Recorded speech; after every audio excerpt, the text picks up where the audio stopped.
സമാദരണീയരായ സാദാത്തുക്കൾ, ആദരണീയരായ പണ്ഡിതന്മാരും ബഹുമാനമുള്ള പ്രാസ്ഥാനിക നേതാക്കൾ, പ്രിയപ്പെട്ട സഹോദരങ്ങൾ, സുഹൃത്തുക്കൾ, പരിശുദ്ധമായ അഹ്ലുസുന്നത്തി വൽ ജമാഅ, പരിശുദ്ധമായ ഇസ്ലാം,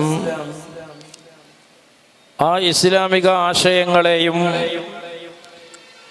വിശ്വാസപരമായ നിലപാടുകളെയും ഒക്കെ നിരന്തരമായി മുസ്ലിമീങ്ങൾക്കിടയിൽ തെറ്റിദ്ധരിപ്പിക്കുവാനും വക്രീകരിക്കാനുമുള്ള ശ്രമങ്ങൾ നിരന്തരമായി നടന്നുകൊണ്ടിരിക്കുമ്പോൾ ഇസ്ലാമിനെ ഇസ്ലാമായി നിലനിർത്തുക, അതിനുവേണ്ടി ഇസ്ലാമിൻ്റെ തനതായ ആശയധാരയെ വിശ്വാസികളുടെ മുന്നിൽ വിശദീകരിക്കുകയും വ്യക്തമാക്കി കൊടുക്കുകയും ചെയ്യുക എന്ന ലക്ഷ്യത്തിൽ നടത്തപ്പെടുന്ന ഈ പരിപാടി അള്ളാഹു നമ്മിൽ നിന്ന് കബൂൽ ചെയ്യുമാറാവട്ടെ.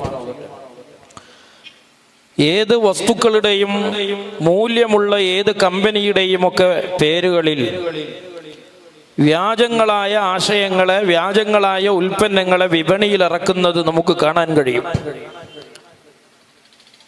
സംഘടനകളും മതങ്ങളുമൊക്കെ അങ്ങനെ വ്യത്യസ്തങ്ങളായ പതിപ്പുകളായി, ഫോട്ടോസ്റ്റാറ്റുകളായി ലോക ചരിത്രത്തിൽ വിവിധങ്ങളായ ഘട്ടങ്ങളിൽ വേർപിരിഞ്ഞു വരികയും ഉൾപിരിവുകളിലൂടെ രൂപപ്പെടുകയും ചെയ്തത് ചരിത്രത്തിലൂടെ നമുക്ക് വായിക്കാൻ കഴിയുന്നതാണ്. പരിശുദ്ധമായ ഇസ്ലാമിക പ്രത്യാശാസ്ത്രത്തെ മഹാനായ നബി സല്ലല്ലാഹു അലൈഹി വസല്ലമ തങ്ങൾ പ്രവാചക ശൃംഖലയുടെ പരിസമാപ്തി കുറിച്ചുകൊണ്ട് പ്രബോധനത്തിൽ ഏർപ്പെടുകയും ഹബീബായ തങ്ങളത് ഈ ലോകത്ത് പ്രബോധനം ചെയ്ത് പൂർത്തീകരിക്കുകയും ചെയ്ത ശേഷം അൽയൗമ അക്മൽതു ലക്കും ദീനക്കും വഅത്മംതു അലൈക്കും നിഅമതീ, അള്ളാഹുവിൻ്റെ ദീനിനെ മഹാനായ നബി സല്ലല്ലാഹു അലൈഹി വസല്ലമ തങ്ങൾ അള്ളാഹുവിൽ നിന്നുള്ള വഹീന് വിധേയപ്പെട്ടുകൊണ്ട് അതിൻ്റെ പ്രബോധനം പൂർത്തീകരിച്ച് ഈ ഉമ്മത്തിലേക്ക് അത് അങ്ങനെ തന്നെ കൈമാറി തരുകയും ചെയ്തു എന്നത് ആധികാരികവും അടിസ്ഥാനപരവുമായ ഇസ്ലാമിൻ്റെ ഏറ്റവും വ്യതിരിക്തമായ സവിശേഷതയാണ്. ഇസ്ലാമിനെ ലോകാന്ത്യം വരെ നിലനിർത്തുന്ന അതിൻ്റെ ഏറ്റവും നല്ല അടിസ്ഥാന സൗന്ദര്യമാണ്. എന്നാൽ അങ്ങനെ ഇസ്ലാമിൻ്റെ ഒരു തനതായ അസ്തിത്വം ഇവിടെ നിലനിൽക്കുമ്പോൾ തന്നെ മഹാനായ നബി സല്ലല്ലാഹു അലൈഹി വസല്ലമ തങ്ങളുടെ കാലത്തു തന്നെ പരിശുദ്ധമായ ഇസ്ലാമിൻ്റെ അകത്തളങ്ങളിൽ വിവിധങ്ങളായ താല്പര്യങ്ങളുടെ പേരിൽ ജീവിക്കുകയും ഇസ്ലാമിൻ്റെ ഐഡന്റിറ്റിയെ ബാഹ്യമായി ഉപയോഗിക്കുകയും ചെയ്തിരുന്ന ആളുകളെ ഇസ്ലാമിക ചരിത്രങ്ങൾ നമുക്ക് പരിചയപ്പെടുത്തി തരുന്നുണ്ട്.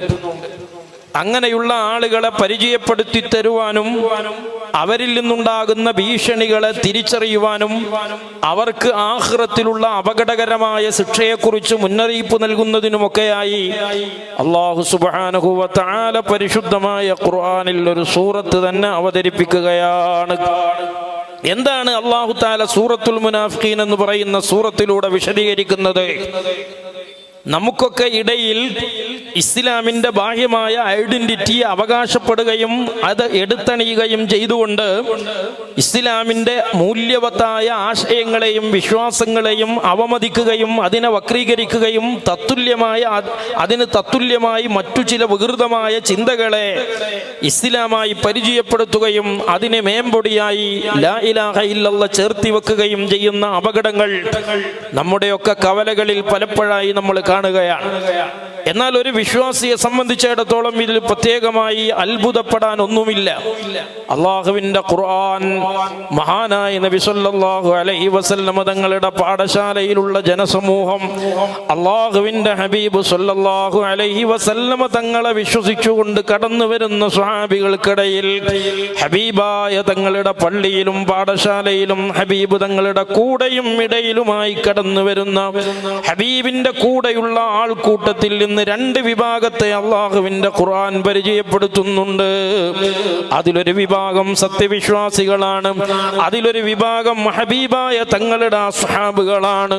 എന്നാൽ അവർക്കിടയിൽ നുഴഞ്ഞുകയറി ഇസ്ലാമിന്റെ ഐഡന്റിറ്റിയെ ബാഹ്യമായി എടുത്തണിയുന്ന ഒരു വിഭാഗത്തെയാണ് മുനാഫിഖീങ്ങൾ എന്ന പേരിൽ, കപട വിശ്വാസികൾ എന്ന പേരിൽ അള്ളാഹുവിന്റെ ഖുർആൻ പരിചയപ്പെടുത്തി തരുന്നത്. ആരാണ് കപട വിശ്വാസികൾ? ആ കപട വിശ്വാസികൾ ലാ ഇലാഹ ഇല്ലല്ലാഹ് മൊഴിയുന്നതിനും പറയുന്നതിനും യാതൊരു കുറവും ഉണ്ടാവുകയില്ല. ഇസ്ലാമിന്റെ ആളുകളാണെന്ന് അവകാശപ്പെടുവാനും ഇസ്ലാമിന്റെ ബാഹ്യമായ പ്രച്ഛന്ന വേഷങ്ങളെയും പ്രകടനപരതകളെയും എടുത്തണിയുവാനുമൊക്കെ അവർ രംഗപ്രവേശനം ചെയ്യാറുണ്ട്. എന്നാൽ അല്ലാഹുവിന്റെ ഖുർആൻ അവരെ കുറിച്ച് പറയുകയാണ്, ഇദാ ജാഅകൽ മുനാഫിഖൂന ഖാലൂ നശ്ഹദു ഇന്നക ലറസൂലുള്ളാഹ്. അല്ലാഹുവിന്റെ ഹബീബേ, അങ്ങയുടെ മുമ്പിൽ വന്നുകൊണ്ട് കലിമ പറയുന്ന ആൾക്കൂട്ടങ്ങളുണ്ട്.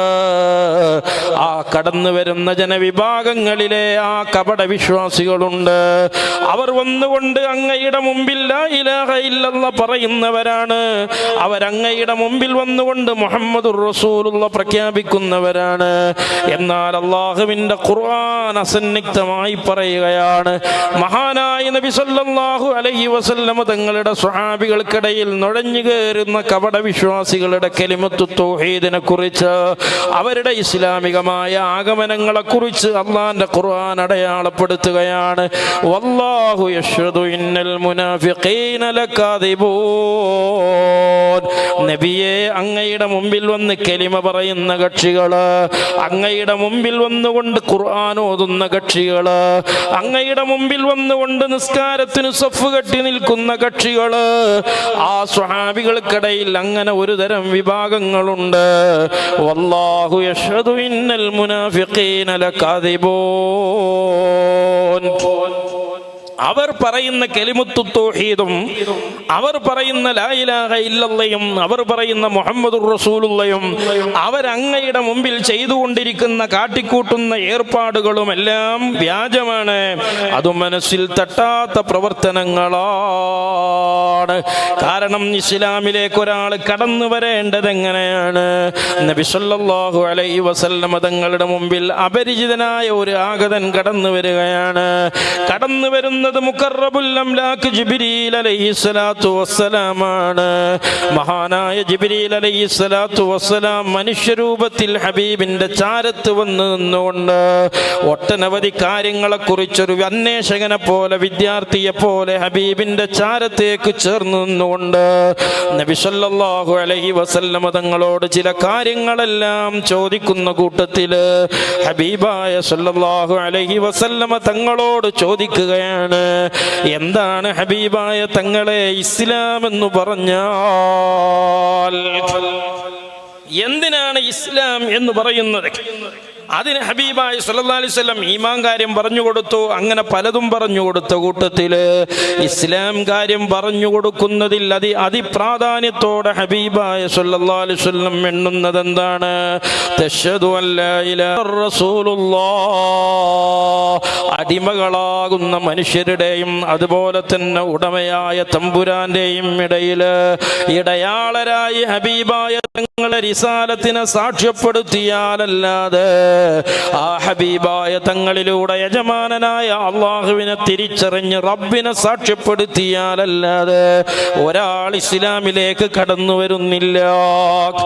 ആ ഷഹാദത്ത് കലിമ എങ്ങനെയാണ് ഒരാൾ സാക്ഷ്യപ്പെടുത്തേണ്ടത്? അസന്നിഗ്ധമായി പറയുന്നുണ്ട്, ആയുധമെടുത്തൊരാളെ വണ്ണം വെപ്പിച്ച് ഭീഷണിപ്പെടുത്തി കൊണ്ടുവരാൻ പറ്റിയൊരു മതമല്ല ഈ മതം. കാരണം ഈ മതം ഒരു മനുഷ്യനെ സ്വാധീനിക്കേണ്ടത് പ്രഥമമായി അവന്റെ മനസ്സിലാണ്, ഹൃദയത്തിലാണ് കലിമ സ്വാധീനിക്കേണ്ടത്. ആ മനസ്സിൽ രൂഢമൂലമായ ഹൃദയം കൊണ്ട് തിരിച്ചറിഞ്ഞ അള്ളാഹുവിന്റെ ആസ്തിക്യത്തെയും സാന്നിധ്യത്തെയും ഹബീബായ തങ്ങളുടെ റിസാലത്തിന്റെ സൗന്ദര്യത്തെയും മനസ്സുകൊണ്ട് ഉൾക്കൊണ്ടുകൊണ്ടല്ലാതെ ഒരാൾ വായ കൊണ്ട് പറഞ്ഞാൽ അവൻ മുസ്ലിമാകുന്നില്ല. അവൻ മനസ്സുകൊണ്ട് ഉൾക്കൊണ്ട് നാവ് കൊണ്ട് വെളിവാക്കി പറയണം. അതിൻ്റെ പുറമെ മനസ്സുകൊണ്ട് ഉൾക്കൊണ്ട് നാവ് കൊണ്ട് വെളിവാക്കി പറയുന്നതിൻ്റെ പുറമെ നാവ് കൊണ്ടവൻ വെളിവാക്കി പറയുമ്പോൾ എങ്ങനെയാണോ ആ ഷഹാദത്തിന്റെ കലിമയെ ഒരാൾ സാക്ഷ്യപ്പെടുത്തേണ്ടത്, ആ സാക്ഷ്യപ്പെടുത്തുന്നതിൻ്റെ സമ്പൂർണ്ണ അർത്ഥത്തിലും അളവിലുമായി അവൻ അള്ളാഹുവിനെ സാക്ഷ്യപ്പെടുത്തുകയും അള്ളാഹുവിനെ ഉൾക്കൊള്ളുകയും ചെയ്യേണ്ടതാണ്. അപ്പോ ഈ പ്രപഞ്ചത്തിന് ഒരു സൃഷ്ടാവുണ്ട്. ഒരാൾ വിശ്വസിച്ചു ഈ ഭൂമി വെറുതെ ഉണ്ടായതല്ല, ഇങ്ങനെ ഒരു ഭൂമി വെറുതെ ഉണ്ടാവില്ല, അതുകൊണ്ട് ഈ ഭൂമി ഏതോ ഒരാൾ ഉണ്ടാക്കിയതാണ് എന്ന് ഒരാൾ വിശ്വസിച്ചു പോയാൽ അവൻ മുസ്ലിമല്ല. അല്ലെങ്കിൽ ഒരാൾ വിശ്വസിച്ചു ഈ ഭൂമി ഏതോ ഒരു വല്യമ്പുരാൻ ഉണ്ടാക്കിയതാണ്, ഏതോ ഒരു ദൈവം തമ്പുരാൻ ഉണ്ടാക്കിയതാണ് ഈ ഭൂമിയിലെ സകലതും എന്നൊരാൾ വിശ്വസിച്ചു പോയാൽ ഒരിക്കലും അവനെ നമുക്ക് മുസ്ലിമായി പരിഗണിക്കാൻ കഴിയൂല. അവന്റെ ഷഹാദത്തിന്റെ കലിമയെ നമുക്കൊരിക്കലും ഈമാനിന്റെ അടയാളമായി അഡ്രസ് ചെയ്യാനും പറ്റുകയില്ല. പിന്നെന്തു വേണം? എങ്ങനെയാണോ ഷഹാദത്ത് കലിമയെ എങ്ങനെയാണോ ഒരാൾ ഉൾക്കൊള്ളേണ്ടത് അതുപോലെയാണ് അവൻ ഉൾക്കൊള്ളേണ്ടത്. അപ്പോ ഒരു ദൈവമുണ്ട് എന്ന് വിശ്വസിച്ചു, അല്ലെങ്കിൽ ഏതോ ഒരു ശക്തിയുണ്ട് എന്ന് വിശ്വസിച്ചു, അല്ലെങ്കിൽ ഒരാൾ എന്ത് ചെയ്തു, നമ്മുടെ നാട്ടിൽ കാണുന്ന ഏതെങ്കിലും ഒരു മരമോ ഒരു തടിയോ ഒരു ദൈവത്തിൻ്റെ അവതാരമായോ അല്ലെങ്കിൽ ദൈവമായോ വിശ്വസിച്ചുകൊണ്ട് അതാണ് ഭൂമി സൃഷ്ടിച്ചത് എന്ന് വിശ്വസിച്ചാൽ, ആ ലോകത്ത് ഏതെങ്കിലും ഒരു കഥാപാത്രത്തെ ഒരാൾ എന്ത് ചെയ്തു, ദൈവമായി വിശ്വസിച്ചു. ഊഹാപോഹങ്ങളിൽ ഊട്ടപ്പെട്ട ഒരു കഥാപാത്രത്തെ ദൈവമായി വിശ്വസിച്ച് ഈ പ്രപഞ്ചത്തിന്റെ സൃഷ്ടാവായി സാക്ഷ്യപ്പെടുത്തി. അതിന് കേരളത്തിലുള്ള ആൾക്കാർ ദൈവം എന്ന് പറഞ്ഞു, തമിഴ്നാട്ടിലുള്ള ആളുകൾ ആണ്ടവർ എന്ന് പറഞ്ഞു, ഈജിപ്തിലും അതുപോലെ സൗദി അറേബ്യയിലൊക്കെ അറബി സംസാരിക്കുന്ന ആളുകൾ ആ ദൈവത്തിന് അള്ളാഹ് എന്ന് പറഞ്ഞു.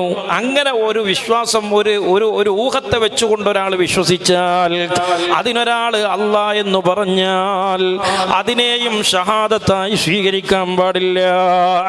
അതുകൊണ്ടാണ് മക്ക കുഫാറുകൾ പലപ്പോഴും അവരുടെ വായ കൊണ്ട് പറയാറുണ്ട്, അള്ളാഹ് എന്നവർ പറയാറുണ്ട്.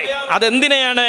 അവർ ഊഹിച്ചുണ്ടാക്കിയ ഏതോ ഒരു ദൈവത്തെ അറബിയിൽ അവർ പ്രയോഗിച്ച ഒരു പരാമർശമാണ്. അങ്ങനെ ഏതോ ഒരു ഊഹത്തിൽ ഊട്ടപ്പെട്ട ഒരു ശക്തിയെ അള്ളാഹ് എന്നോ ദൈവമെന്നോ ആണ്ടവറെന്നോ അല്ലെങ്കിൽ വേറെ എന്തെങ്കിലുമോ ഗോഡ് എന്നോ എന്തെങ്കിലും ഒരു നാമകരണം ചെയ്തുകൊണ്ട് ഒരാൾ അതിനെ ദൈവമായി സാക്ഷ്യപ്പെടുത്തിയാൽ വമാ ഖദറുല്ലാഹ ഹഖ ഖദ്രിഹി, അതൊരിക്കലും ഇസ്ലാമിന്റെ ഷഹാദത്താവൂല. അവരൊരിക്കലും അള്ളാഹുവിനെ വിശ്വസിച്ചു എന്നോ അള്ളാഹുവിനെ അറിഞ്ഞു എന്നോ പറയാനും നിർവാഹമില്ല. അതുകൊണ്ടാണ് ഒരു ദൈവീകമായ സഭയിൽ വിശ്വസിക്കുകയും ആ ദൈവീക സഭയിലെ കുറെ കുട്ടിത്തമ്പുരാക്കളെയും ആ ഒരു വലിയ ദൈവത്തെയും വിശ്വസിക്കുകയും അത് കുട്ടി ദൈവങ്ങൾക്ക് പല പേരുകളും വലിയ ദൈവത്തിന് അറബിയിൽ അള്ളാഹ് എന്നും നാമകരണം ചെയ്തിരുന്ന മക്ക കുഫാറുകളെ കുറിച്ച് അള്ളാഹിന്റെ ഖുർആൻ പറയാണ്, വമാ ഖദറുല്ലാഹ ഹഖ ഖദ്രിഹി, അവർ അള്ളാഹുവിനെ ഒരിക്കലും വിശ്വസിച്ചിട്ടില്ല, അവർ അള്ളാഹുവിനെ മനസ്സിലാക്കുക പോലും ചെയ്തിട്ടില്ല.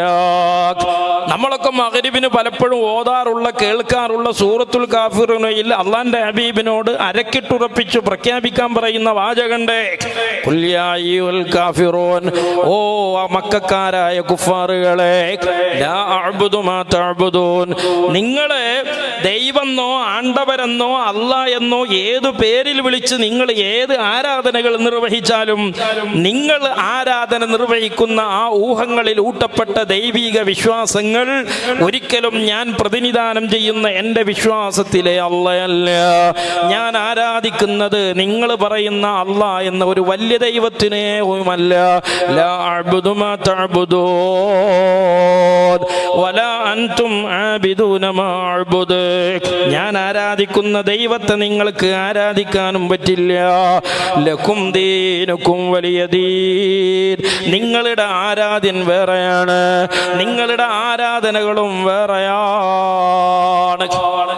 അപ്പൊ തശ്ഹദു അല്ലാ ഇലാഹ ഇല്ലല്ലാഹ്, അല്ലാഹു അല്ലാതെ മറ്റൊരു ഇലാഹില്ല എന്ന് സാക്ഷ്യപ്പെടുത്തണം. അത് ഇസ്ലാം എന്ന് പറയുന്ന മതത്തിന്റെ ആദ്യത്തെ ശീലയാണ്. വതശ്ഹദു അന്ന മുഹമ്മദുർ റസൂലുള്ളാഹ്, മുഹമ്മദുർ റസൂലുള്ളാഹ് എന്ന കലിമത്തു തൗഹീദിലും വിശ്വസിക്കണം. എങ്ങനെ വിശ്വസിക്കണം? എങ്ങനെയാണോ അള്ളാഹുവിനെ വിശ്വസിക്കാൻ നമ്മളോട് കൽപ്പിക്കപ്പെട്ടത് അതുപോലെ വിശ്വസിക്കണം. നമ്മൾ യോഗം കൂടിയിട്ട് ഏതെങ്കിലും ഒരു ഊഹത്തിൽ ഊട്ടപ്പെട്ട ഒരു രൂപത്തെയോ ശക്തിയെയോ വ്യക്തിയെയോ വസ്തുവിനെയോ ദൈവമായോ അള്ളാഹുവായോ സങ്കല്പിച്ചാൽ അതൊരിക്കലും അള്ളയാകൂല, അതൊരിക്കലും ഷഹാദത്ത് കലിമയുമാകൂല.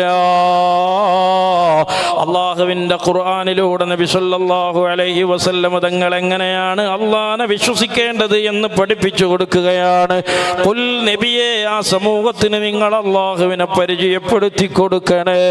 ഹുവല്ലാഹു അഹദ്, അള്ളാഹു ഏകനാണ്. അതെ, അള്ളാഹു ഏകനാണ്. അള്ളാഹു സമദ്, അല്ലാഹ് സമദാണ്.